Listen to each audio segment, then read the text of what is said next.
Lors de la mission en mars 2025, les missionnaires ont visité plusieurs centres médicaux. C'est au cours de ces visites qu'ils ont rencontré Esther, une infirmière de profession profondément touchée par le projet du centre médical de Yehoshua Amashia. Des choses qui me dépassent. Tu fais des choses qui me dépassent. Tu fais des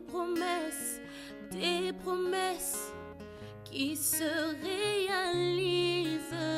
Après le départ des missionnaires, le Seigneur a poursuivi son œuvre dans son cœur. Aujourd'hui, Esther témoigne de la manière dont le Seigneur l'a visitée et de l'impact du projet dans le village. Voici son témoignage. Shalom, je suis Esther. Je suis infirmière à Habitat Mondoum. J'ai 29 ans. Et c'est là que je travaille. Je sors de Yaoundé chaque fois. Et c'est là que je gagne mon pain quotidien avec Habitat en tant qu'infirmière. Bon, je vais un peu partager mon expérience, si je peux dire, un témoignage fort. Étant dans mon lieu de service, où je fais 48 heures à 3 heures du matin, j'ai fait un songe où j'ai reçu un baptême par un homme de Dieu. Bon, étonné ou bouleversé par le songe, j'ai commencé à chercher jusqu'à ce que 3 semaines après, je trouve en fait les réponses à ma question où j'ai reçu la visite des missionnaires. Quand je reçois la visite, mon intention n'était pas en fait de les chercher en tant que missionnaire. Mon intention c'était de chercher en fait le boulot. Quand j'écris au numéro qui était inscrit sur le prospectus, on me renvoie à notre numéro où je suis entrée en contact avec le responsable. On a eu à s'échanger jusqu'à aujourd'hui. Et bon, je me rends compte que mon songe n'était pas en fait en vain. C'était le Seigneur me préparait en fait à une éventuelle baptême qu'on devait en fait m'en parler en profondeur du baptême. Jusqu'à aujourd'hui, bon, et après on a continué à causer. On me dit, j'ai un cadeau. Ou j'ai compris que, en fait, le cadeau, je ne m'attendais pas à un bijou. Je ne m'attendais pas, sans toutefois même savoir que bon, c'est un homme de Dieu. Quand il me parle du cadeau, je pense une fois à la Bible. À la Bible, c'est ce que je pense en premier. Et aujourd'hui, je découvre que mon cadeau, c'est vraiment la Bible. Donc, je rends grâce au Seigneur pour tout ce qu'il fait. Je pense que chaque pas que nous faisons, et il permet que nous faisons ce pas et il prévoit quelque chose pour nous.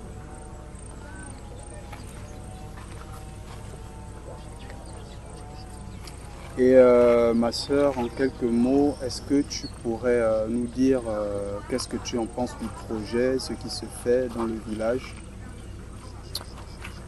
En ce qui concerne le projet, déjà, je pense que c'est, comme j'avais déjà demandé, est-ce que c'est le hasard?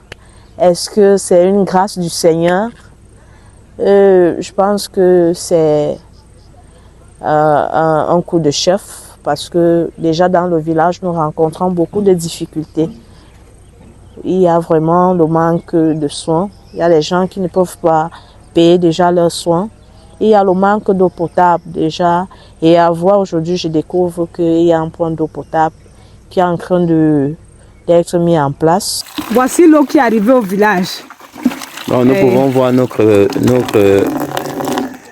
sœur qui habite la localité, qui est en train de puiser de l'eau, le forage du centre hospitalier.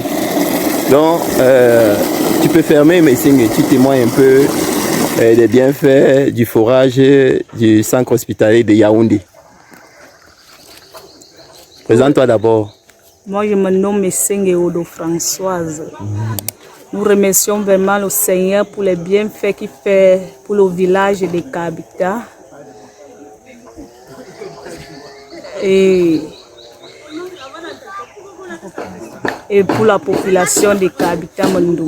Amen. Et nous rendons vraiment grâce au Seigneur pour tous les bienfaits qu'il fait pour ce village de Kabita Mondou, mais qui continue toujours de faire ces merveilles et que cette continuité continue pour le village de Kabita Mondou. Amen, amen, amen. Nous sommes vraiment Joshua qui continue de continuer tout ce qu'il a commencé, que cela continue jusqu'à la fin. Amen, amen. Pour le centre médical où les gens pourront recevoir les soins gratuitement.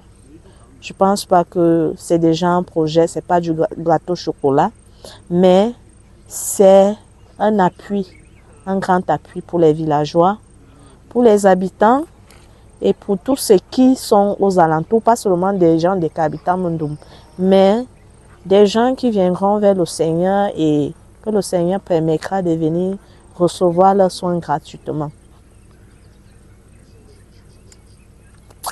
Ok, d'accord. Et que peux-tu dire par rapport à ces missionnaires-là qui sont venus de la part du Seigneur? Par rapport aux missionnaires, déjà, je ne les connais pas tous. Bon, et on dit aussi que l'habit ne fait pas le moine. J'ai eu à échanger avec M. Arnold. Je pense que par rapport à la simplicité, comme j'ai dit dernièrement, la manière de prendre en fait l'être humain, parce que c'est pas évident, quelqu'un qui a un grand projet, qui est visionnaire d'un grand projet, d'échanger avec les gens simplement, sans toutefois demander les audiences, sans toutefois donner les rendez-vous. Bon, c'est quelque chose de simple. Il le prend comme lui-même dit. Être missionnaire, c'est pas gonfler la poitrine, mais te rabaisser et être au service des autres. Amen.